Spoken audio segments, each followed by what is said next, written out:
Hello everyone, it's me again, Daniel Uy, your marketing professional here at Toyota. So medyo haggard na tayo dahil pang-apat na unit na natin to na binablog, no? So last naman na to. So this is the 2024 Innova B variant. Automatic transmission lang siya.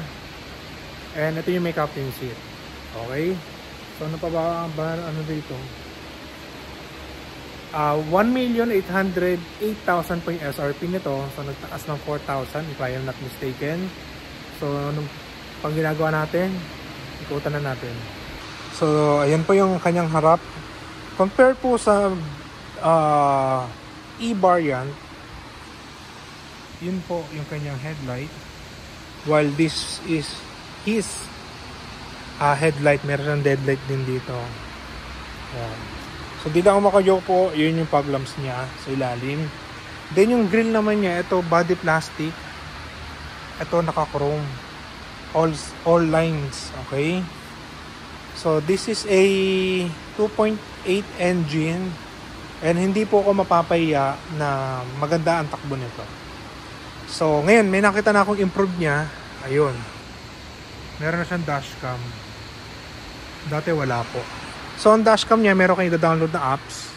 Then meron din yung SD card kung sakali gusto niyo tanggalin para mag-edit ng video, pwede naman po. So this is Alumina Jade. Medyo mabigat. And pare-pares na naman din sila ng loob niya. Wala namang pinagkaiba yan. Okay. Yeah, bigat. So dito na tayo kagad sa kanyang second row. Pero size ng gulong, ano nga ba? So this is a one-tone alloy wheel. Then this is a two-tone alloy wheel machine cut. Machine cut din naman. Yan. So anong sukat niya? 17 din, kagaya nila. Yan to. Sorry. Nabanggit ko, baka mamaya magkamali ako. Marami naman mambash natin. So check na rin natin. 16, sorry. 16 CE, 17 to. So, yun po. So, iniiwasan lang natin mabash tayo. Side mirror niya, cover is naka-chrome. Naka-chrome din yung kanyang door handle.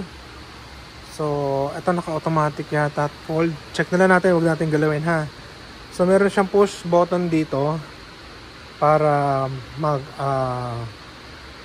mag-unlock.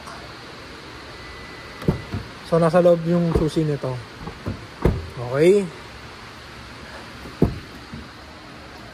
Okay, kitang-kita ha. Hindi sumayad ha. Ayan po.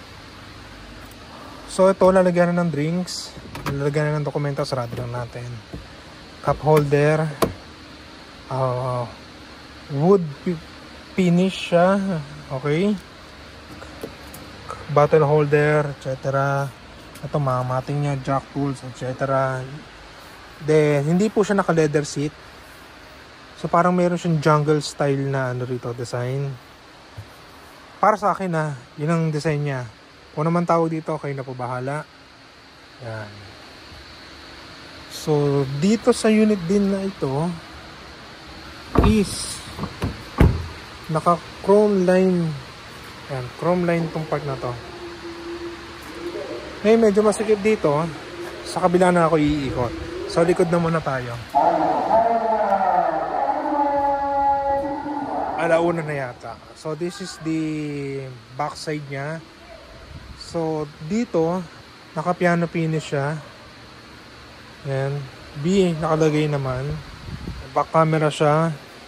Back sensor, wala akong nakikita. Meron dalawa. Ito. Apat, sorry.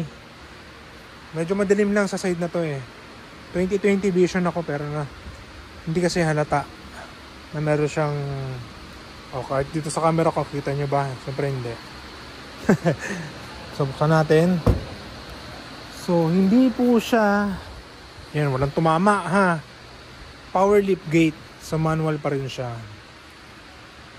So, ito, ang taob niya is pa-side. Okay? Hindi ko naman binuksan yung ilaw no? So pag bumukas ang isang pintuan niya, bukas din yung ilaw niya. So meron siyang dim light na kulay blue dito. Alam ko na babago yan. Ayan.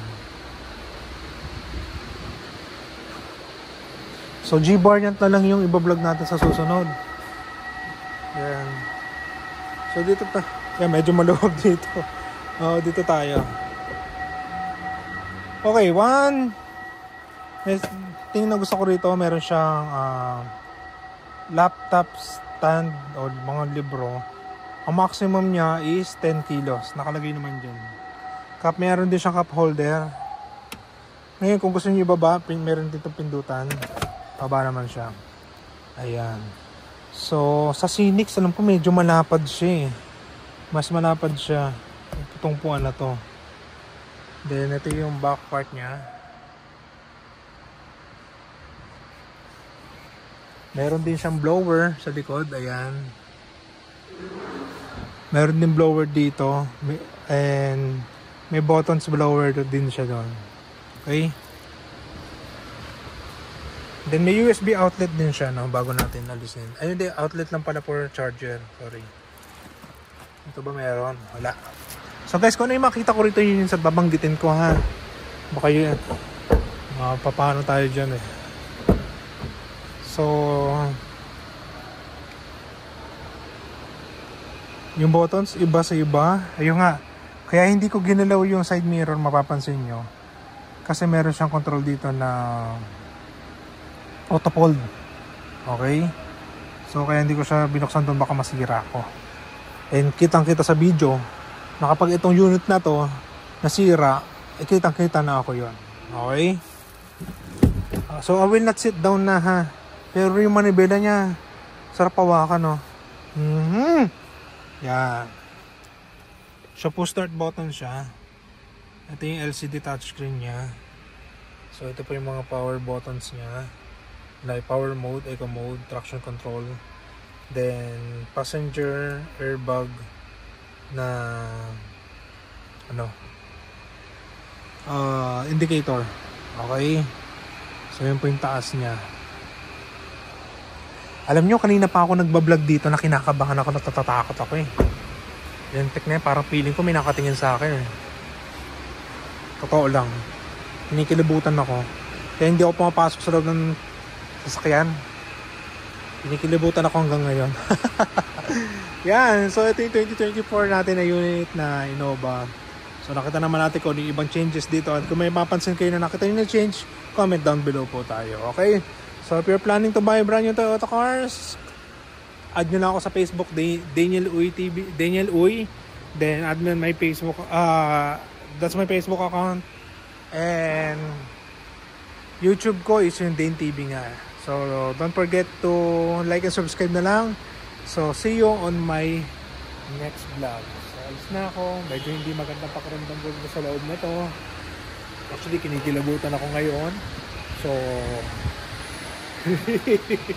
natatakot ako. Parang may ihila sa paa ko eh, you know. So the next time na lang tayo mag-vlog ulit dito. So see you and bye. So yan po, covered po yung ating